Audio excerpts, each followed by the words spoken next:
Oh, it's pretty scary. That instant, you kind of realize that you may not be able to watch all your friends and family grow older, and it was pretty scary. And the delivery sucked. Literally, a guy who just walked in, tapped my knee. You have B cell lymphoma. Have a good day, and walked right back out. It was very quick and abrupt. Do you remember like the exact day and everything? Vaguely, they had me on a lot of painkillers, a lot of drip, because they didn't know what was going on. So I was getting that around the clock. They had me on a lot of narcotics because there was a lot of pain. But no, yeah, for the most part. I mean, luckily she's working in the same hospital that I was being treated in at that moment. So she was able to come down to me fairly quickly, and yeah, it was just figuring out what I can do to survive. It's like whatever it was gonna take, and I was willing to go through it. I assume that's probably the same thing anyone would say. And Jazz, when you said you were working at the same hospital. I mean, Yeah. when I had just gotten off of an overnight shift in the behavioral health unit at Mercy, downtown Des Moines. Came home that morning on the 19th of August, which was a Sunday, and then he goes, he's not feeling very good, and he said my kidney kind of hurts, and he's had a history of kidney stones, so he took him to urgent care first. Doctor saw him, gave him stuff, sent him home because he has a history of them. And then I went to bed, woke up that day, and he's like, I've had like 2-3 liters of water and I haven't gone to the restroom. So at that point I knew he was retaining. So I just checked with one of my nurse friends to make sure that I was making the right call, and we went to the ER. And I don't think we found out. And they admitted him at like 1 o'clock in the morning. We'd gotten there at 9. Did a couple CT scans, and that's when they did the second CT scan after they found no evidence of a kidney stone the first round. At the second CT with contrast, that's when the doctor came in and said, I think we've found a couple small masses on your small intestine. So then they went ahead and admitted him inpatient, and then I think we were there for 2 weeks. He was so out of it though, in pain though. They were pretty good with the pain meds, but he was in a lot of pain. That's what I remember. and Ryan, looking back on that day, what was the journey like for those first 24 to 48 hours? Diagnosis. Yeah. You're off in limbo. You're just trying to figure out how to react. You know, it was almost one point, you just like, oh, it's just like any other day. Like, yep, I got something. You can get some medicine for it, and then the next thing you kind of, they didn't know what kind of cancer it was. They just knew it was a cancer. Well, I mean, they knew it was a lymphoma of some sort, but they weren't sure what kind. So, And what? Yeah, I'm sure that was something. In those first couple hours, first couple days, like things were moving quickly. I mean, what was it just weird being in that situation? Because I'm sure all of us think to ourselves like, oh, can't like this is something we only see on the news stories and stuff like that. yeah, I mean, well, they didn't really, it took them still a few days even after diagnosis, because they had to send slides off to figure out what it was. Like, well, we think it is, we don't think it's this kind. And then when they finally found out the kind that I got, and only 100 people in the world get, and you found out your percentages, and Mercy, the percentages are pretty low. They're like 40, 60% chance of making it. That was the shocking part, because you're like, there was a really good chance that I wouldn't be able to be here, be with all the people that supported me and family. That was just the tough part. And yeah, it was. I think the further it went in, the harder it got. Because it just took a long time for it to sink in. I think when I first found out, I sent a message out to Des Moines Performance and all my close friends there, and just talking to them about how, hey, you know, I need everyone to come up to the hospital, something to talk about. And we're just joking around, and I'm just being the same dumbass I've always been, making just very inappropriate jokes at the worst inopportune times. But, you know, luckily I found out exactly who I married, and I was never alone. When you told everybody at this gym about what you were going through, what was that? What was that like? How did everybody react? How supportive was everybody? What was that reaction like from people in our community? It was almost just like just being at the gym. It wasn't like I was anything different, and I said I was going to beat it, and I was going to. So, you know, I did. The support was phenomenal. I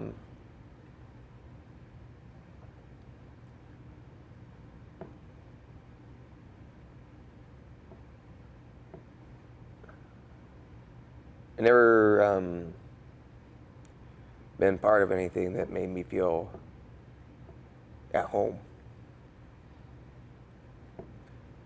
as this place. And they threw 2 separate fundraisers to help me out, help her and I out. We got care packages, you know, cards. We still have them all. It's kind of like when you're a kid and you get all those birthday cards and you're like, where's the money? And you lose out on the sentimental value of it, and then you get older and it's like, yeah. You hold on to them. Because it was one of those really, one of the really good moments in life. I mean, everything else is like crashing down, but you got this amazing thing that helps you keep it together. To see, because I'm sure like any gym, there are just people you don't see very often. And I'll be honest, like I didn't see you very often in the gym because our schedules just were complete opposites. But I knew that you were part of this community, and to see that there were other people you probably never see very often stepping up to help you out for both of you. I mean, what was that like? It was really good to know that we had a community, we had friends, they're family. You guys are all family. Because I don't have family in the Midwest. We're actually going home in July for the first time in 10 years. I haven't seen my family in probably 7. So, I mean, it's good to have family here. And the fact that just all the support from people we didn't know, people that we thought we had made no difference in their lives, or we didn't think they knew about us, that just showed up. That was like, we're here, we're going to do this for you, we're going to support you the entire way. And I think that sent out a really big message that in any, not just Des Moines Performance, but in any CrossFit box, any box you go to, it's the same. You're a family. So if someone is suffering, we all put our, strap our bootlaces up and do what we need to do to support one another. And I think that was the most impressive thing I'd ever seen in my life. Because, I had never thought this would ever happen to me in my life or my husband's life. I just thought it would be like someone else's, news story, but it was us. So it was really great to see. And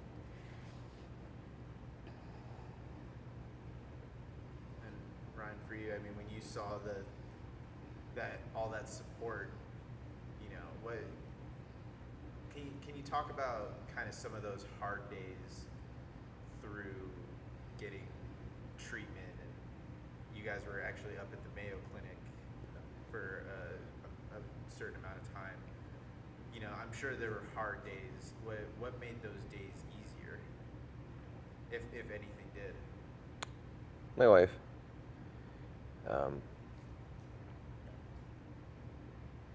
On hard days, I would actually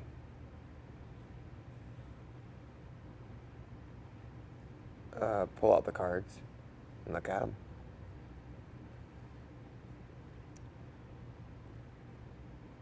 Or the small videos we'd get, Ty would post for us on the website. We'd see those. Those were really good to see on hard days too. Or the fact that at any time anyone was at a drop of a phone call, we were always told if you needed anything, make sure you text us, make sure you call us, we'll come, we'll do whatever you need us to do. And I think that helped a lot too. Is that on a hard day, we weren't really alone, even though we felt like it. It did get kind of funny now and then, because we get in an argument, and my short-term memory was horrible. And why are you yelling at me? I don't understand what's going on. No, it was. No, just reading the cards and just. I mean, we always got cards. We were always getting cards, and it was something always. You kind of always within a few days you're gonna get something, and so it's like it was a fun surprise. And you knew it was going to come. You didn't know what was going to come, when it was going to come, who it was going to be from. But yeah, just constantly being reminded that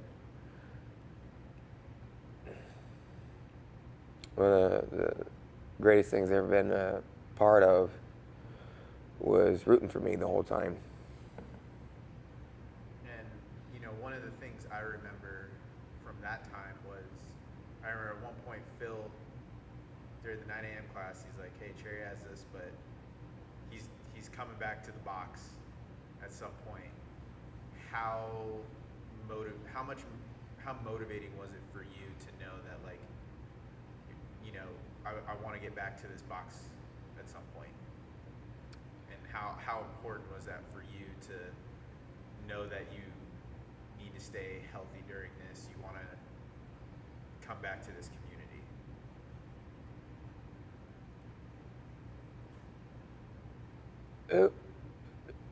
It was like pretty much almost everything to me. Phil and Ty would program WODs for me, what I could do while I was in the hospital, when I could do them. It was pretty shocking how much I fell backwards in what I could do and what would really kick your ass. I mean, squats to a sitting position, 30 of those, shredded my quads, and it hurt. And I felt like an idiot because the doctor said, "Don't do that." It's still frustrating now because, my body's affected. My lungs were affected by sarcoidosis, something that was allowed to grow because my immune system was down. Still going to take some more time to get back from that. I just want to be the best version of me I can be, and be with these people be with everyone as long as I can, and just enjoy new friendships and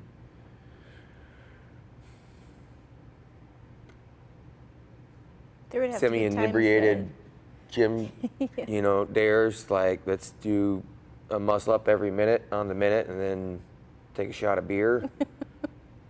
That got interesting. I hurt both my shoulders that day. But what was it like then when, after you'd gone through everything you did in Rochester, you finally came back? What was it like coming back into CrossFit Des Moines and DSM Performance, and this is the place that, you know, showed you so much support? For a good while, until my last visit, I was scared at any moment it was all going to be taken away from me. That this place was going to be taken away from you? Well, because they were still scanning me and they weren't 100% sure if it was gone or not yet.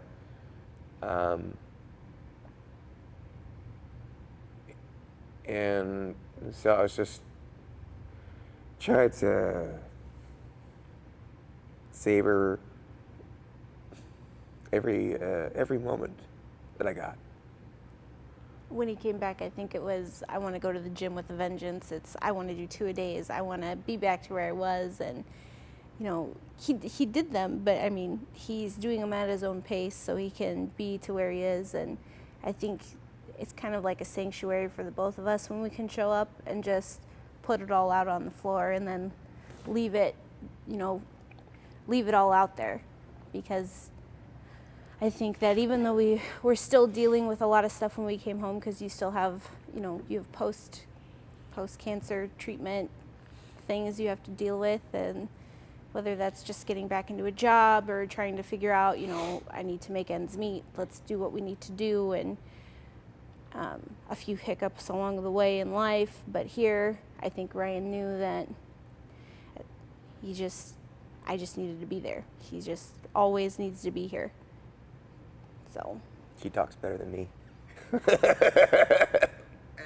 you know, kind of one of my last questions, kind of the same thing I asked Joe. You know, you, at this Warrior Games that supports Leukemia Lymphoma Society, you're probably not going to know half the people, 3/4 of the people who are competing on that floor, but, you know, they're going to supporting something that directly affected you. What does it mean that, you know, not only now did our box step up, but our box is still stepping up and getting more people outside of our community to chip in? What does that mean to see those people giving to the cause that affected you so much, affected you and your whole life? It's definitely foreign territory for me, and I'm not used to being a center of attention. I'm not used to attention at all. Generally don't like it. But it's really, that's why I love being here.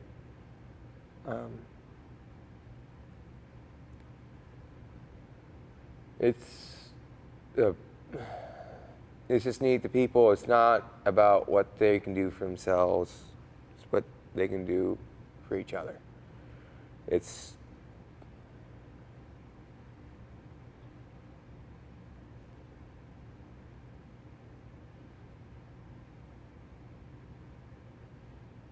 God, I shouldn't have winged this thing. I think giving back to the community is a bigger part of our lives for sure. And I think it's amazing that our box has decided to keep giving, especially shining the light on something that a lot of people, you know, think it's any kind of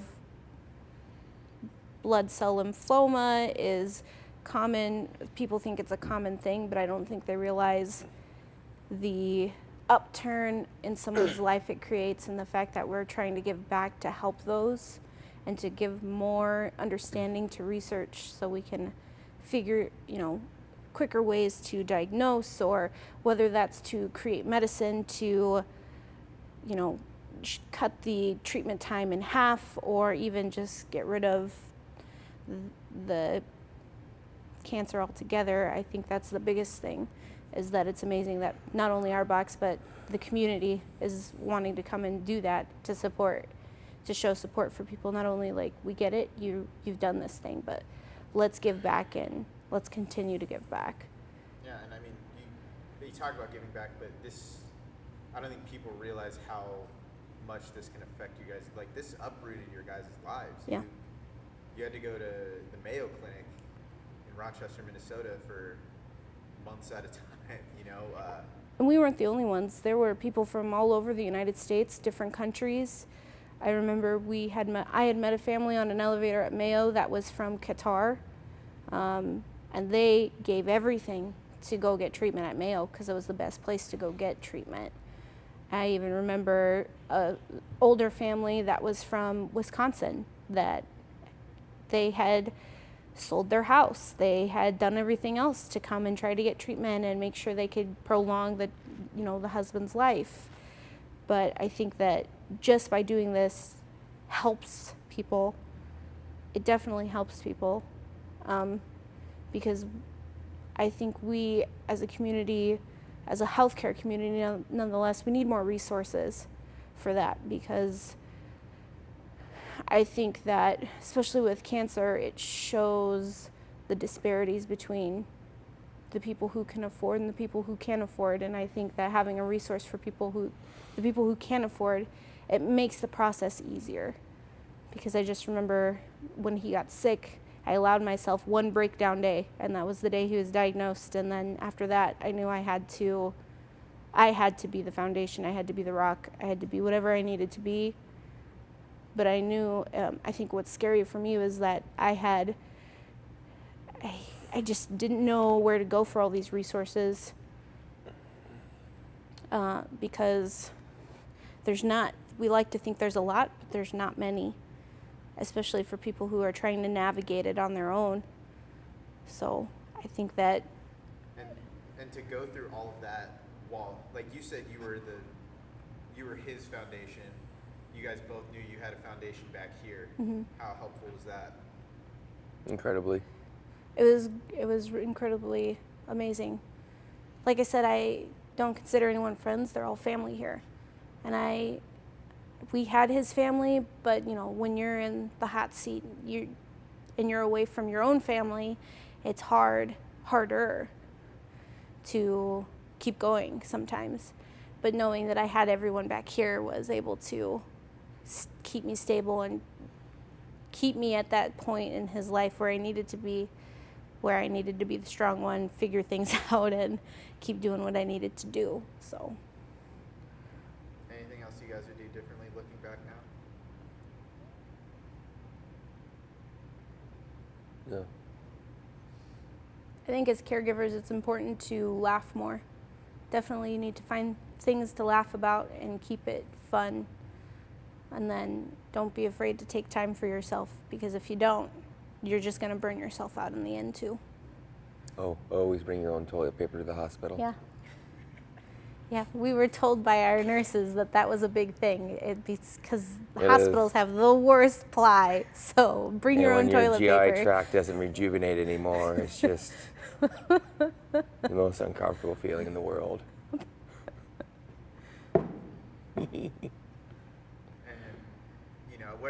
What are going to be your feelings when you guys see all the people and all the support at the Warrior Games? How do you think you're going to feel? I don't know. Overwhelming pride, knowing that people would just band together to do that. Yeah. Looking forward to find out, I guess. Perfect. Anything else you guys want to add? No. Need a beer.